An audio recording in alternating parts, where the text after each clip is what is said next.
ಆತ್ಮೀಯ ನನ್ನೆಲ್ಲ ವಿದ್ಯಾರ್ಥಿಗಳೇ ಹಾಗೂ ಶಿಕ್ಷಕ ಬಂಧುಗಳೇ, ಎಲ್ಲರಿಗೂ ನಮಸ್ಕಾರಗಳು. Welcome back to Teacher Times Kannada YouTube channel. ಆತ್ಮೀಯರೇ, 2024 ಮತ್ತು 25ನೇ ಸಾಲಿನ SSP ಸ್ಕಾಲರ್ಶಿಪ್ ಅಂದರೆ ವಿದ್ಯಾರ್ಥಿ ವೇತನವನ್ನು ಈಗಾಗಲೇ ಮಕ್ಕಳ ಖಾತೆಗೆ ಜಮಾ ಮಾಡಿದ್ದಾರೆ. ಅದು ಆಗಸ್ಟ್ ತಿಂಗಳಲ್ಲಿಯೇ ಜಮಾ ಮಾಡಿದ್ದಾರೆ. ಮತ್ತೆ ಕೆಲವರಿಗೆ ಇನ್ನೂ ಜಮಾ ಮಾಡ್ತಾ ಇದ್ದಾರೆ.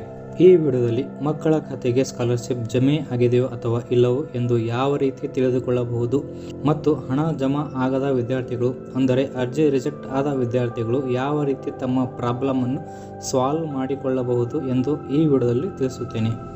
ಅದಕ್ಕಿಂತ ಮೊದಲು ಯಾರೆಲ್ಲ ನಮ್ಮ ಚಾನಲನ್ನು ಸಬ್ಸ್ಕ್ರೈಬ್ ಆಗಿಲ್ಲವೋ ಸಬ್ಸ್ಕ್ರೈಬ್ ಆಗಿರಿ ಹಾಗೂ ಪಕ್ಕದಲ್ಲಿ ಕಾಣುವ ಬೆಲ್ ಬಟನ್ ಅನ್ನು ಕ್ಲಿಕ್ ಮಾಡಿರಿ ಎಂದು ಹೇಳುತ್ತಾ ಈ ವಿಡಿಯೋವನ್ನು ಕಂಟಿನ್ಯೂ ಮಾಡೋಣ. ಬನ್ನಿ. ನಿಮ್ಮ ಮೊಬೈಲ್ನಲ್ಲಿ ಯಾವುದಾದರೂ ಒಂದು ಬ್ರೌಸರನ್ನು ಓಪನ್ ಮಾಡಿ SSP ಸ್ಟೇಟಸ್ ಚೆಕ್ ಅಂತ ಟೈಪ್ ಮಾಡಿ.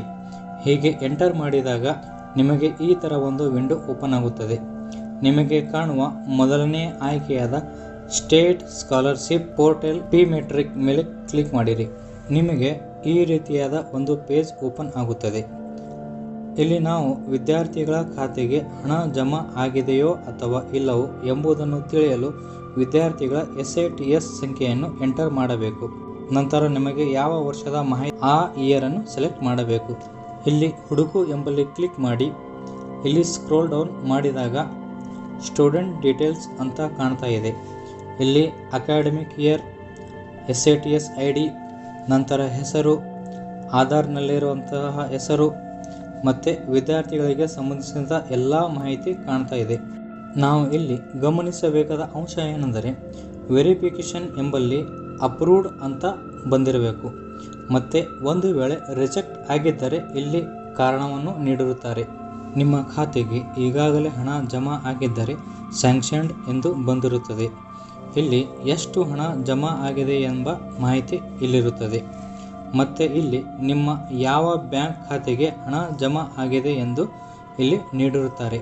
ಮತ್ತು ಇಲ್ಲಿ ಹಣ ಜಮಾವಣೆಯಾದ ದಿನಾಂಕವನ್ನು ನೀಡಿರುತ್ತಾರೆ. ಒಂದು ವೇಳೆ ಇಲ್ಲಿಯವರೆಗೂ ಸ್ಕಾಲರ್ಶಿಪ್ ಜಮೆ ಆಗದ ವಿದ್ಯಾರ್ಥಿಗಳ ಅರ್ಜಿಯಲ್ಲಿ ರಿಜೆಕ್ಟೆಡ್ ಅಂತ ಬಂದಿರುತ್ತದೆ ಮತ್ತು ರಿಜೆಕ್ಟ್ಗೆ ರೀಸನ್ ಅನ್ನು ಕೂಡ ಇಲ್ಲಿ ನೀಡಿರುತ್ತಾರೆ. ಮತ್ತು ಯಾರು ರಿಜೆಕ್ಟ್ ಮಾಡಿದ್ದಾರೆ ಎಂಬುದನ್ನು ಮಾಹಿತಿಯನ್ನು ಇಲ್ಲಿ ನೀಡಿರುತ್ತಾರೆ. ಈ ರೀತಿ ರಿಜೆಕ್ಟ್ ಬಂದ ವಿದ್ಯಾರ್ಥಿಗಳು ಎಲ್ಲ ದಾಖಲೆಗಳೊಂದಿಗೆ ಈ ಪ್ರಿಂಟನ್ನು ತೆಗೆದುಕೊಳ್ಳಿ. ತಮಗೆ ಸಂಬಂಧಿಸಿದ ತಾಲೂಕಾ ಕಚೇರಿಗಳಿಗೆ ಹೋಗಿ ವಿಚಾರಿಸಿ. ಅವರ ಲಾಗಿನ್ನಲ್ಲಿ ಅವಕಾಶ ಇದ್ದರೆ ಖಂಡಿತವಾಗಿಯೂ ತಿದ್ದುಪಡಿ ಮಾಡುತ್ತಾರೆ. ಹೀಗೆ ಸಮಸ್ಯೆಗಳಿಗೆ ಪರಿಹಾರವನ್ನು ನಾವು ಕಂಡುಕೊಳ್ಳಬಹುದು. ಆತ್ಮೀಯ ಮುದ್ದು ಮಕ್ಕಳೇ ಮತ್ತು ಶಿಕ್ಷಕ ಬಂಧುಗಳೇ, ಈ ಒಂದು ವಿಡಿಯೋ ತಮಗೆ ಇಷ್ಟ ಆದರೆ ಒಂದು ಲೈಕ್ ನೀಡಿ ಹಾಗೂ ಕಮೆಂಟ್ ಮಾಡಿರಿ. ಮತ್ತು ನಮ್ಮ ಚಾನಲನ್ನು ಸಬ್ಸ್ಕ್ರೈಬ್ ಮಾಡಿ ಎಂದು ಹೇಳುತ್ತಾ ವಂದನೆಗಳು.